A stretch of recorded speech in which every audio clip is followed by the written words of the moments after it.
So, after all the drama, the headlines, and the we won't back down to bullies talk, what actually came out of the deal that Trump fought for? The answer might surprise you because the USMCA, the trade deal that replaced NAFTA, ended up being one of the most balanced agreements in North American history. For America, more jobs stayed home.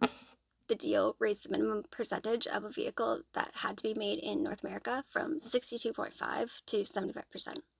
That meant fewer auto parts made in China or Mexico and more made in the US and Canada. Higher wages for workers.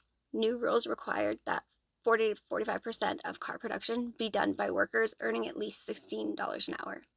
That's not just good for Americans, that lifted standard across the continent.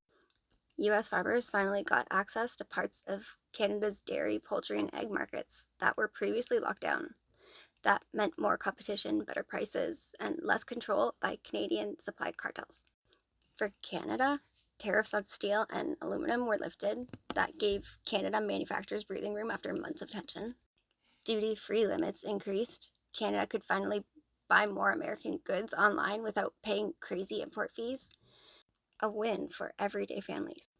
Market stability restored. The uncertainty of NAFTA collapsing was gone. Businesses could finally plan again.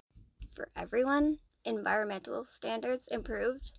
The USMCA included real enforcement for pollution and labor abuse, something NAFTA never did.